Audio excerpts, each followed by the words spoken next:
Low self-esteem will have you hanging around anybody who shows up in your life and doesn't just walk away. Like, I know someone who's been hurt by people. Maybe I don't have one specifically in my mind. Someone, let's say that they thought they were good friends with, and all of a sudden this person disappears, no word, for no reason.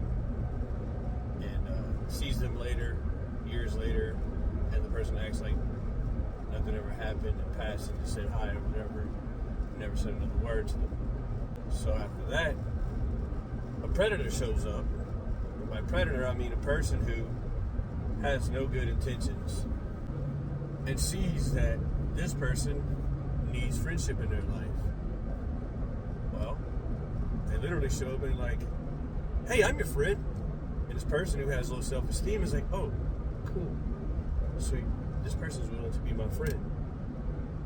And other people aren't willing to be my friend, so I'm going to keep this person as my friend. A person with low self-esteem, when something goes wrong in their life, even if it's their own fault, the predator is like, hey, they shouldn't have done that. Hey, you're right. Hey, everything you're doing is good and okay. It doesn't matter how wrong the person with low self-esteem is, there's no correction coming from the so-called friend.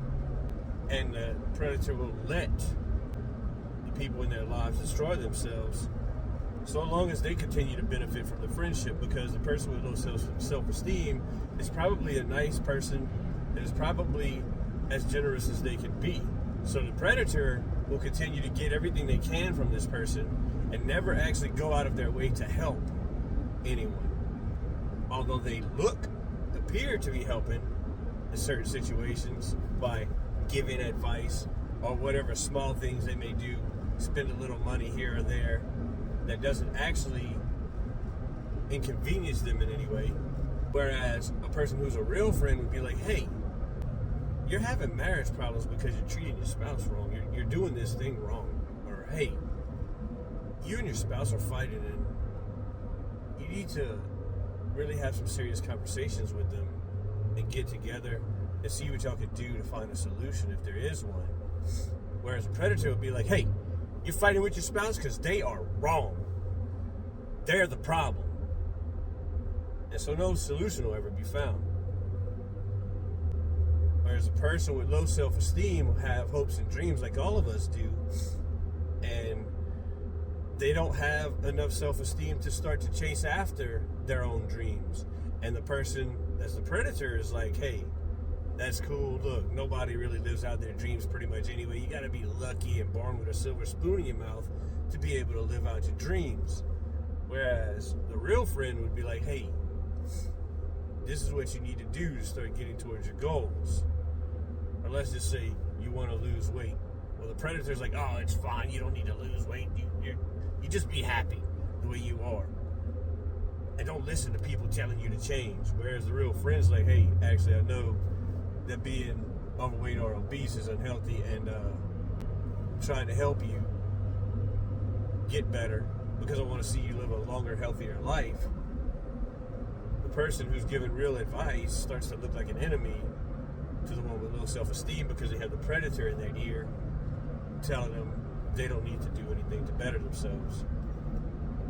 The person who's an actual friend is like, look, you can take these steps, you can eat this way, start eating differently, start exercising, 20, 30 minutes a day, 4 days a week.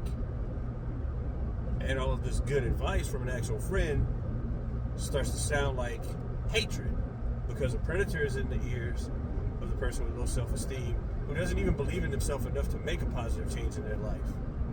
While the whole time, the friend can see that this person can do great things. They could live out their hopes and dreams, have the career they want, or build the business that they want, or have a platform that they want, but they just don't have the confidence in themselves to do it. And the actual friend's trying to push them up the ladder to do that and ignite that fire under them, while the predator's just telling them, you don't have to do that. It's okay that you're failing all the time. We all do that. And they never give them any real advice. They're just a comfort zone. And they are that way because everything they do is to benefit themselves while leeching off of someone with low self-esteem. That's why Proverbs 27:6 says, you can trust the wounds of a friend, because a friend's going to tell you the truth. And it might suck to hear what they're saying sometimes, and it might hurt, but they want to help you. They're giving you good advice. Whereas it also says the kisses of an enemy are deceitful, and that enemy might be someone acting as if they're your friends, because they're just sitting there telling you everything you do is okay all the time, no matter what you do, while you're destroying yourself.